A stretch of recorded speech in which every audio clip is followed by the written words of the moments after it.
Сәлем балақай, бүгін сенімен бірге Ләззат апайың. Бүгінгі сабағымыз дефектология бойынша болмақ. Бүгінгі сабағымыздың тақырыбы менің үйім деп аталады. Бұл сабақта біз менің үйіммен, үй туралы және есептер шығарамыз, қызықты тапсырмалар орындаймыз. Ал бастайық балақай. Кәне балақай. Үй дегеніміз сенің өмір сүретін тұрақты мекенің. Ол жерде өзіңнің отбасыңмен бірге тату тәтті ғұмыр кешесің. Солай ғой балақай. Әр үйдің мекен жайы болады, Мекен жай сен тұрған үйдің қай ауылда, немесе қалада, қай көшеде және қай үйде тұратыныңды білдіреді екен. Мекен жай бізге не үшін қажет балақай? Дұрыс айтасың. Басқа бір адамға тұрғылықты жеріңді айту үшін. Мысалы, бізге қонақтар келетін болса, және апайымыз мектепте сұрайтын болса, біз мекен жайымызды білуіміз керекпіз. Сонымен қатар, кейде үйдегілер сырқаттанып қалған кезде дәрігер шақыру үшін де біз мекен жайымызды білуіміз керекпіз.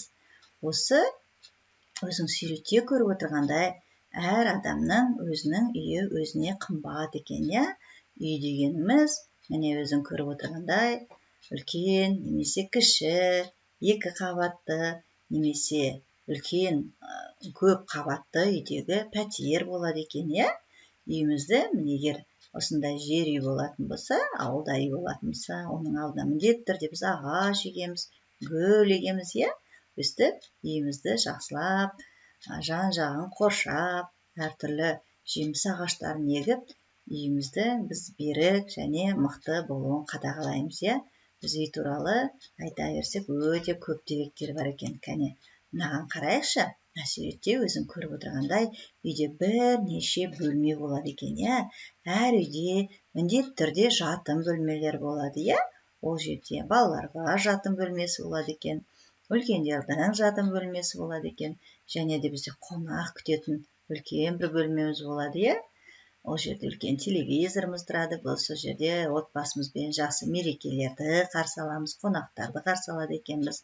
Және ас бөлмесі болады, Бәріміз жақсы көріп, әсіресе кешкі уақытта жұмыстан, сабақтан, барлығы балабақшадан жиналып, ас ішіп, әңгіме айтып отыратын үлкен бөлмеміз бар, Сонымен қатар жуынатын бөлме болады екен, Міне, балалар, өздерің білетіндей, біздің үйлеріміз осында үлкен және жарық болады екен бөлмелеріміз, Ал енді балақай, өзің үйің туралы не айта аласың? Өзің үйің туралы маған жазып жібер, жарай ма? Ал енді балақай, екеуміз кішкене тілімізді жаттықтырып, бойын ұйқасты дұрыс айтайық. Бұл менің үйім. Ме, жарық екен бөлме. Зе, үйде бар терезе. Ас, үйден іш. Ас. Жарайсың балақай. Сен де менімен бірге тіліңді жаттықтырып, буын иқастарды жақсылап айтып шықты деген ойдамын балақай. Ал енді балақай, кәне, сенің үйіңде мен білемін, әртүрлі түсті қағаздар бар, Сол қағаздарды пайдаланып, егер қайшымен құя алмаса, үлкендердің, анаңның, әкеңнің, өзіңнен үлкен бауырларының көмегіне жүгініп, мынадай әдемі етіп, түрлі түсті қағазбен үй және оның қасында ағаштар, өзің суретте көріп отырған күнді, жоғарыда көк түспен боялған, ол құс, Осыларды жасап, маған суретке түсіріп жібер балақай. Жасай аласың, Ол сенің қолыңнан келеді. Мен сенімдімін балақай. Кәне балақай, біз біраз жұмыс жасап тастаптық қой. Кәне, кішкене сергіп алайық, Кәне, балақай, алақанды ашайық, оны жұмып ашайық. Әдемі саусақтарымызды жаттықтырайық, Қолымызды жазайық. белімізге қояйық. Оңға қарай иіліп, 1, 2, солға қарай иіліп, отырып біз тұрайық, бір демалып алайық. Жарайсың, балақай. Кәне, балақай, енді мен саған үйшік деген ертегіні айтып берейін ба? Сен бұл ертегіні біледі деген ойдамын, иә? Сонда да мен саған бір айтып берейін. Содан кейін екеуміз астындағы тапсырмаларды орындаймыз, иә? Ертеде жазық далада бір үйшік болыпты. Үйшіктің қасына бір шиқылдап бір тышқан кепті. Үйшік, үйшік, үйшікте кім тұрады дейді. Ешкім жауап бермейді. Сөйтіп, ол үйшікке өзі кіріп тұра бастайды. Бір кезде бақ, бақ, бақ деп үйдің қасына бақа келеді. Тоқ, тоқ, тоқ, тоқ, тоқ, тоқ, бұл үйшікте кім тұрады? Пи, пи, пи, мен тышқанмын дейді. Мен сенімен бірге тұрайыншы дейді. Тұрсаң тұр дейді. Сөйтіп екеуі үйшікте тұрып жатқанда секеңдеген қорқақ қоян келеді. Тоқ, тоқ, тоқ, тоқ, тоқ, тоқ, үйшікте кім тұрады дейді. Сол кезде тышқан пи, пи, пи, пи, пи, пи, мен тышқанмын дейді. Бақ, бақ, мен бақамын дейді. Мен сендермен бірге тұрайыншы дейді. Тұрсаң тұр, бәрімізге бөлме жетеді дейді.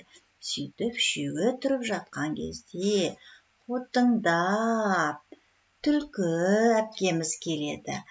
Тоқ, тоқ, тоқ, бұл үйде кім тұрады дейді. Пи, пи, пи, мен тышқанмын. Бақ, бақ, мен бақамын. Мен қоян, қорқақ қоян дейді. Мен сендермен бірге тұрайыншы дейді. Тұрсаң тұр. Я, тұрсаң тұр деп олар барлығы бірге тұра бастайды. Бір кезде есік тоқ, тоқ, тоқ.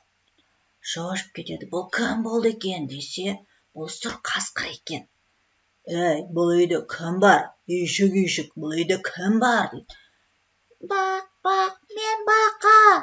Пи, пи, мен тышқан дейді. Мен қорқақ қоян. Мен қотыңдаған түлкі әпкеңмін дейді.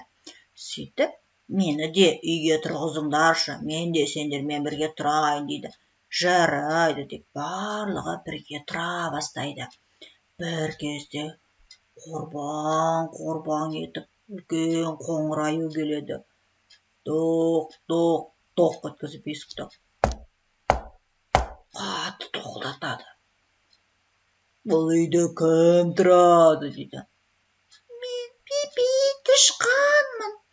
Бақ, бақ, бақ, мен бақамын дейді. Мен қорқақ қоян дейді. Мен түлкімін қотыңдаған дейді.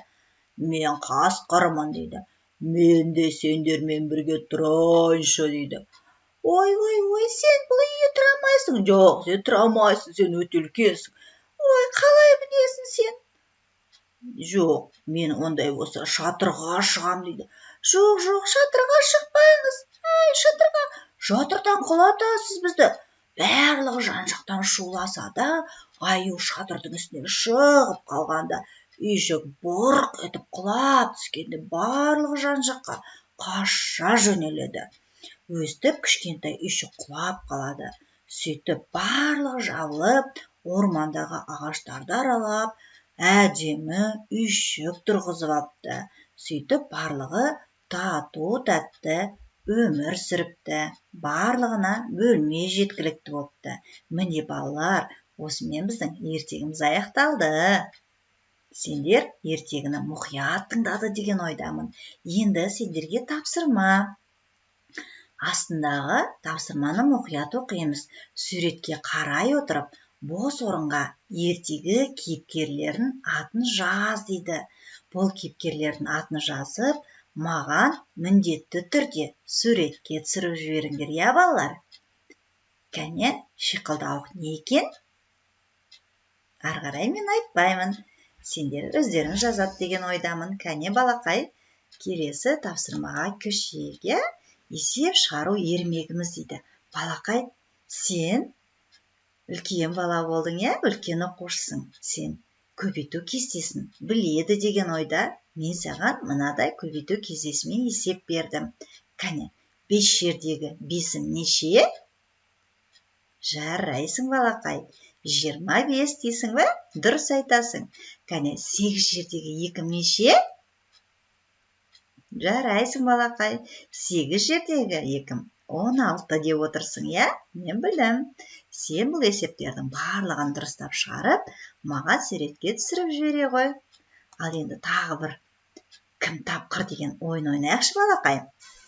Балақай, қараш, мына суретте көрсетіліп тұрған әр үй қанша рет кездеседі екен? Санап, жауабын тауып және жазып жібер. Кәне, міне бірінші үйді қара, иә? Осы суретке қарап, мұқият мына алаңшада көрінген суреттердің ішінен тауып жаза ғой балақай. Келесі тапсырмамыз ойлап тап деп аталады. Бұл қайсының үйі деп аталады? Біздің тақырыбымыз үй жайында, иә? Ал енді осы көріп отырған бақа, қостар, тауық, жылқы, сиыр, доңыз, ит, иә? Барлығының үйлерін сен білесің деген ойдамын. Сен осыларды дұрыс тауып, маған суретін салып жібер. Ал енді мен саған үй жұмысына қараш қандай әдемі үй, иә? Бұл үйдің әр жерінде көбейту кестесінің тапсырмасы берілген. Біз сенмен бірнеше көбейту кестелерін үйреніп келе жатырмыз, иә? Осы бүгінгі тапсырмада мына үйдің суретін бояп шықсаң, әрбір боялатын суреттің ішінде көбейту кестесімен берілген сандар жазылған, 6-ның көбейту кестесі жазылған екен, иә? Соларды бояй отырып, сен көбейту кестесін жаттап, маған жатқа айтып бер. О, жарайсың балақай. Сен бүгін сабаққа өте керемет қатысты деген ойдамын. Балақай, мен сенен бүгін сабақта мынандай нәтиже күткім келеді. Суретте көргенді айта білет деп ойлаймын. Я, тапсырмаларды орындай алды деген ойдамын. Ал сенде не болу керек? Суретпен жұмыс жасай алу болу керек, я? Суреттерді сәйкестендіру түсінігің болу керек екен, я? Сұрақтарға жауап бере білу керек екенсің. Балақай, міне бүгінгі сабағымыз да аяқталды. Сау бол балақай. Келесі сабақта кездескенше.